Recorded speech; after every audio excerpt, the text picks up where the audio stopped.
You're listening to the Corbett Report.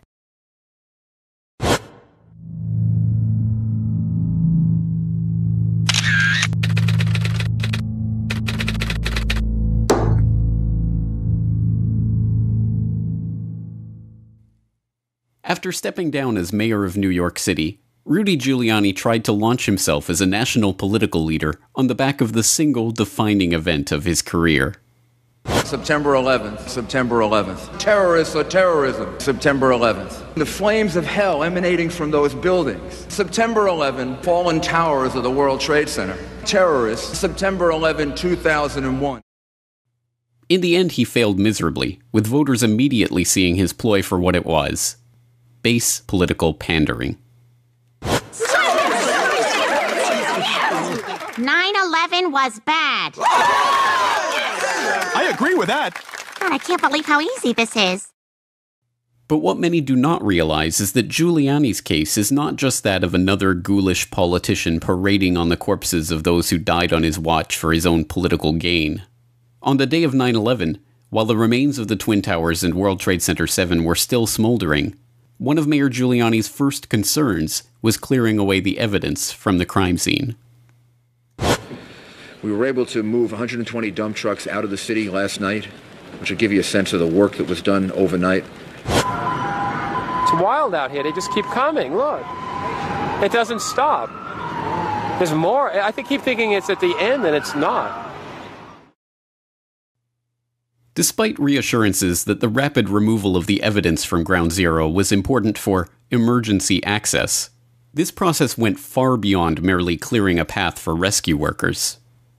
As Eric Lawyer, founder of Firefighters for 9/11 Truth, points out, the massive operation to haul away over 1.5 million tons of debris and to sell much of the steel to Chinese firm Baosteel at discount prices was not just an overzealous approach to clearing the area, but was itself a crime.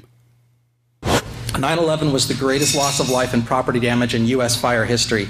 This should have been the most protected, preserved, over-tested, and thorough investigation of a crime scene in world history. Sadly, it was not. What was it? Well, we know from their own admission, the majority of the evidence was destroyed. Like Richard said, 22 years of experience. I've seen a lot of crime scenes. I've never seen anything like this in my life. I was out at the site. I saw trucks leaving faster than anywhere I've ever seen, but I accepted it at the time, and for years I accepted it because it was a recovery and rescue operation, and that's normal to have something like that going. Again, we've never seen anything like it, but that was expected. What I didn't know for years, what was going on behind the scenes, was that evidence was being destroyed when it was shipped off. By their own admission, Tower 7 investigation, this investigation at Tower 7 had no physical evidence. How do you investigate a crime when you've destroyed all the evidence? It doesn't make sense. They also admit that they refused to test the explosives, or to test for explosives or residue of thermite. Now, this is what I'm going to go into here just real quickly, is there are national standards for an investigation. That's what all of us are asking for, an investigation that follows national standards and holds people accountable.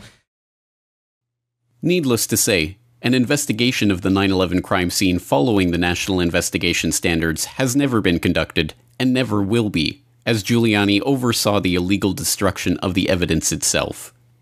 To add insult to this injury, in 2003, New York City medical examiner Charles Hirsch revealed that in the mad scramble to get rid of the crime scene evidence, human remains from the World Trade Center had been left at the Fresh Kills landfill, where the debris was sorted and the steel was sold. In 2007, Eric Beck, a senior supervisor of the recycling facility that sifted the debris, admitted that some of those human remains ended up in a mixture that was used to pave roads and fill potholes in New York City. But as grotesque as such revelations are, they are not the most shocking part of Giuliani's 9/11 story.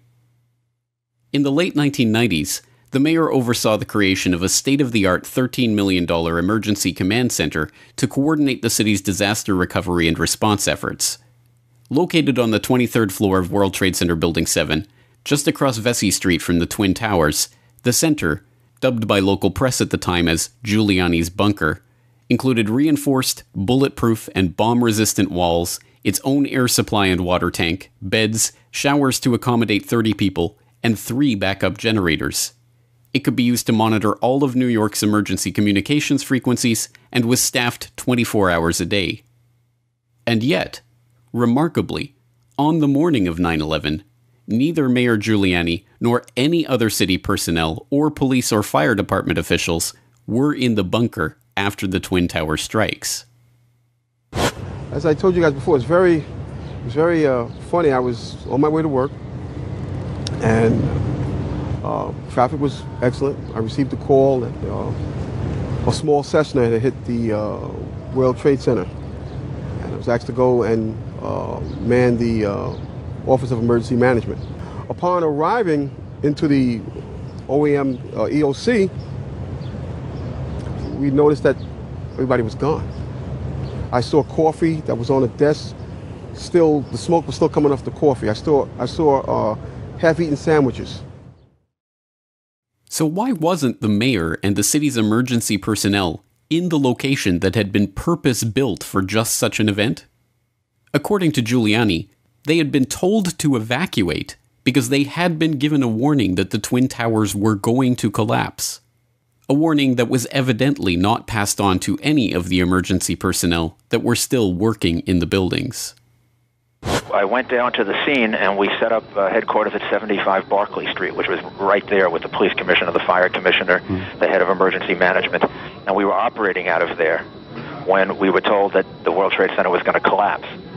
And it did collapse before we could actually get out of the building. So we were trapped in the building for 10, 15 minutes and finally found an exit and got out, walked north, and took a lot of people with us.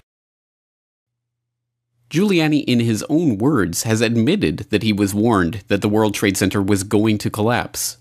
This despite the fact that there was no possible way for this to be predicted in the first hour of the unfolding disaster.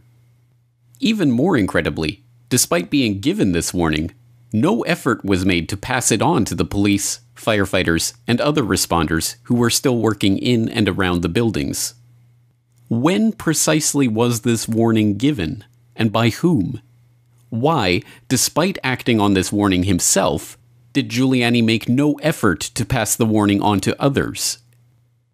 Predictably, when confronted with these questions by activists during his 2008 presidential campaign, Giuliani merely smiled and denied that he had ever received such a warning. You reported to Peter Jennings that on 9/11 that the World Trade, the towers were going to collapse, and excuse me, no steel structure in history has ever collapsed due to a fire. How come the people in the buildings weren't notified, and who else knew about this, and how do you sleep at night? Ma'am, I didn't know that the towers were going to collapse. You reported and also, no. You said on Peter Jennings on ABC and video, also, you indeed said that the towers, you were notified the towers were going to collapse while you were in some, not sure exactly where you were prior to, but you said on ABC video with Peter Jennings in an interview that you were aware that towers were going to collapse in advance. We'd like to know who told you the towers were going to collapse in advance, sir, and also we'd like to know who else you told. Well, the fact is that I didn't realize the towers would collapse. I never realized that. So where was the mayor on 9/11? On Pier 92, which was already set up as a functional command center due to a full-scale emergency drill by FEMA that, by a remarkable coincidence, had been scheduled for the following day. And we selected Pier 92 as our command center. And the reason Pier 92 was selected as the command center was because on the next day, on September 12th, Pier 92 was going to have a drill. It had hundreds of people here, from FEMA, from the federal government, from the state emergency management office, and they were getting ready for a drill for biochemical attack. So that was going to be the place they were going to have the drill. The equipment was already there. So we were able to establish a command center there within 3 days that was 2.5 to 3 times bigger than the command center that we had lost at 7 World Trade Center. And it was from there that the rest of the search and rescue effort was completed. Mayor Giuliani oversaw the illegal destruction of the 9/11 crime scene and is criminally liable for the deaths of hundreds of emergency workers for not passing on prior warnings about the collapses of the Twin Towers. It is no wonder, then, that the fire department of New York so passionately detests Giuliani for his actions in disgracing their fallen brothers and covering up the 9/11 crime.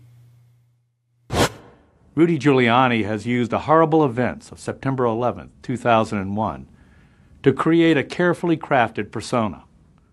But the fact is, what Rudy portrays is not a full picture of the decisions made that led, in our view, to the unnecessary deaths of our FDNY members and the attempt to stop the dignified recovery of those lost. The urban legend of America's mayor needs to be balanced by the truth. So what is the reward for Giuliani's criminal actions on 9/11? An offer to become the head of the Department of Homeland Security in the event of a Trump presidency, of course. This is the state of American politics, and this is precisely why a true investigation of what happened on 9/11 never has, and never will, be conducted by the U.S. government itself. I can tell you that there was no credible intelligence. I know the guy that went into his broker in San Diego and said, cash me out, it's going down tomorrow.